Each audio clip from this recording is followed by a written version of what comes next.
Sorotan lainnya, Saudara Menteri Keuangan Sri Mulyani meminta temuan transaksi janggal senilai 300 triliun rupiah di Kementerian Keuangan diungkap secara terbuka oleh Pusat Pelaporan dan Analisis Transaksi Keuangan atau PPATK. Sri Mulyani menyatakan adanya data lengkap akan mempermudah Kemenkyu untuk melakukan bersih-bersih internal.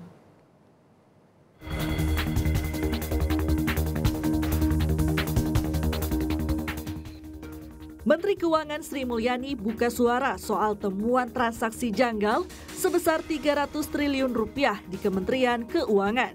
Sri Mulyani mengaku belum mendapatkan informasi detail soal transaksi mencurigakan itu. Ia pun meminta Pusat Pelaporan dan Analisis Transaksi Keuangan PPATK membuka rincian transaksi itu kepada publik.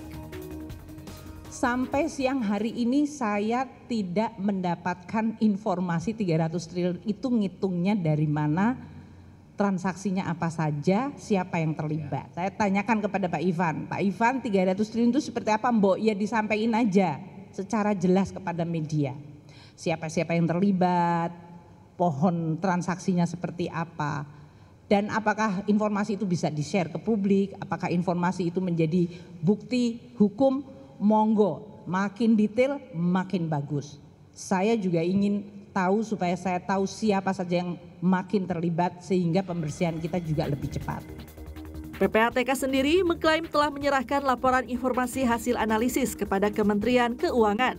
Laporan itu merupakan rekap dari ratusan laporan yang pernah dikirim ke Kemenkyu sepanjang tahun 2009 sampai 2023. Kepala PPATK Ivan Yusdiavandana menyatakan PPATK dan Itjen Kemenkyu akan selalu mendiskusikan langkah-langkah yang tepat dan efektif terkait dengan dokumen-dokumen yang telah diserahkan PPATK kepada Kemenkyu. Hal ini akan semakin memperkuat kerjasama kami dengan Itjen Kemenkyu sebagaimana telah dilakukan selama ini. Pakar Hukum Tindak Pidana Pencucian Uang Yenti Garnasih menilai dugaan transaksi janggal dan laporan kekayaan penyelenggaraan negara LHKPN sejumlah pejabat Kemenkyu yang memiliki harta kekayaan tak wajar justru dapat menjadi pintu masuk untuk menelusuri dugaan tindak pidana pencucian uang. Yenti lalu menyarankan agar Kementerian Keuangan meningkatkan pengawasan internal jika berkaca dari mencuatnya kasus mafia pajak Gayus Tambunan dan terakhir kasus Rafael Alun Trisambodo. Kejahatan pajak juga termasuk kejahatan yang masuk dalam kejahatan asal pencucian uang. Artinya apa? Kementerian-kementerian yang ada LHKPN-nya harusnya juga bagian legalnya mempelajari apa sih gunanya LHKPN, kemudian mempelajari apa sih yang namanya PPATK. Jadi tidak bolehlah menyatakan mana datanya, siapa, kalau perlu sebut namanya. Tidak mungkin, karena ini belum ada upaya paksa. Kalau disebutkan sekarang hilang nanti, sementara PPATK belum melakukan langkah-langkah pengamanan. Pengamanan kalau itu nanti ada, makanya namanya juga dugaan. Ini Pak, saya khawatir ini modus-modusnya modus-modus lama saja, tetapi mohon maaf kepada Pak Mas Pras. Baik. Pengawasannya ini yang kurang sehingga ada kesan di masyarakat itu ada pembiaran. Ini yang harus dijawab oleh kementerian dengan tata kelola bagaimana mengawasinya. Sebelumnya, Menko Polhukam Mahfud MD mengungkap adanya transaksi mencurigakan senilai 300 triliun rupiah yang melibatkan 400 lebih pegawai di Kementerian Keuangan sejak tahun 2009. Mahfud MD menyatakan, laporan transaksi mencurigakan itu bagian dari penegakan Undang-Undang Tindak Pidana Pencucian Uang. Tim Liputan, Kompas TV. Perkembangan informasi soal penelusuran dugaan transaksi janggal 300 triliun rupiah dan juga harta tak wajar pegawai Kementerian Keuangan akan disampaikan langsung jurnalis Kompas TV ada Jonah Hamonangan. Selamat siang Jonah. Kementerian Keuangan kabarnya telah memeriksa para ASN termasuk para pejabat yang viral karena memiliki harta tak wajar. Bagaimana hasil pemeriksaannya sejauh ini?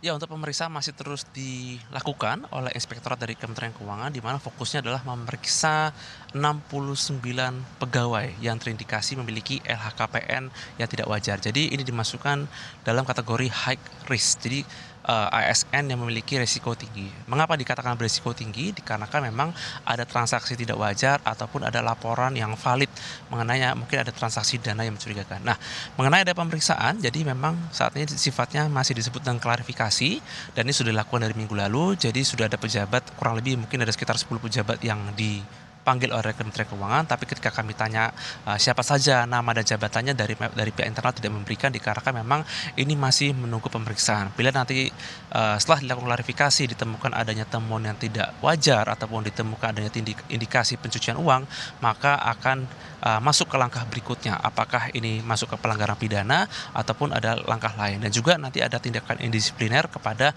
69 pegawai yang memiliki resiko tinggi yang terbukti melakukan tindakan seperti tindakan koruptif. Dan mayoritas dari mereka adalah merupakan karyawan dari Ditjen Pajak dan Ditjen Bea Cukai. Nah, mengenai adanya transaksi yang disebut oleh Menko Polhukam sebesar 300 triliun, memang dari pihak Kementerian Keuangan mengatakan ini masih dilakukan penelusuran dari PPATK, dan nanti ketika dari PPATK sudah mengeluarkan data secara real adanya transaksi yang ilegal yang dimulai dari tahun 2009 sampai 2023 sebesar 3 triliun, maka nanti akan diungkap dan akan dicari tahu. Tapi memang ini perlu tegas bahwa yang disebut 300 triliun adalah ini merupakan tindak pidana pencucian uang, bukan tindak pidana korupsi. Dan saja terkait ada dua kasus, yang pertama adalah pemeriksaan 69 pegawai, harta kekayaannya tidak wajar, yang kedua adalah temuan dari 300 triliun. Jadi memang dari pihak dari internal Kementerian Keuangan masih melakukan penelusuran, namun fokus utama yang dilakukan pertama adalah melakukan pengecekan atau klarifikasi terhadap 69 pegawai yang ditemukan memiliki harta kekayaan tidak wajar, dan pemeriksaan dilakukan terus-menerus. Mungkin ini akan berlangsung sampai sebelum masuki minggu bulan puasa. Woro. Lalu ini kan ada 69 diduga yang kemudian memiliki harta tak wajar seperti itu. Dan juga sebelumnya Menteri Keuangan meminta PPATK untuk membuka secara gamblang siapa-siapa saja dan transaksi seperti apa yang diduga ini terjadi kejanggalan sejak 2009. PPATK sendiri sudah ada informasi terkait nama-nama atau mungkin siapa yang menjurus ke arah mereka yang memiliki transaksi tidak wajar, Jonah? Ya, ini memang cukup menarik, Woro. Kalau kita dari statement dari Menteri Keuangan Sri Mulyani yang mengatakan bahwa PPATK harus memberikan data baik mungkin nama, jabatan dan transaksi seperti apa yang disampaikan oleh Menko Polhukam khususnya 300 triliun. Jadi memang ini ada dua masalah yang saat ini sedang ditangani oleh internal dari Kementerian Keuangan. Yang pertama adalah untuk 69 yang memiliki LHKPN tidak wajar, yang kedua adalah temuan sebesar 300 triliun. Nah, untuk pemeriksaan dilakukan PPATK ini memang masih fokus untuk yang 300 triliun, sedangkan untuk yang 69 pegawai yang ada di internal Kemenkeu ini memang lebih dilakukan pemeriksaan oleh dari pihak dari Itjen Kemenkeu. Nah, untuk pemeriksaan yang dilakukan secara perseorangan atau yang disebut oleh Kemenkeu disebut dengan klarifikasi, ini fokus kepada pemeriksaan terhadap 69 pegawai yang memiliki harta tidak wajar. Nah, untuk yang 300 triliun ini memang masih menunggu dulu data yang dikeluarkan dari PPATK. Bila nanti dari PPATK sudah mengeluarkan dari data yang real, baru mungkin nanti akan ditindaklanjuti oleh Kementerian Keuangan.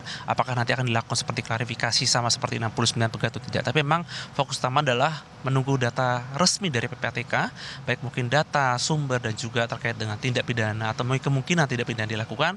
Yang kedua adalah melakukan klarifikasi seperti yang dilakukan pemeriksaan yang dilakukan mulai minggu-minggu ini terhadap 69 pegawai yang memiliki LHKPN tidak wajar ini. Jonah, ini temuan janggal 300 triliun ini kan terbuka setelah adanya kasus Rafael Alun. Bagaimana kelanjutan dari kasus Rafael Alun sendiri?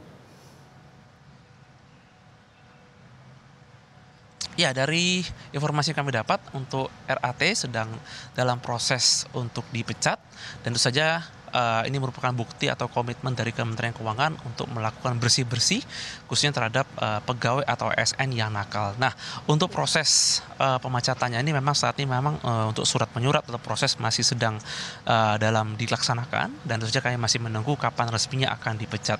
Jadi memang tindak lanjut dilakukan setelah KPK menaikkan statusnya ke penyelidikan dan juga dari Kemenkeu akhirnya memecat. Tentu saja ini merupakan bukti kuat Kemenkeu membersihkan dari aparat seperti RAT yang melakukan tindak pidana. Woro. Jonah Hamonangan, jurnalis Kompas TV dari kantor Kementerian Keuangan Jakarta.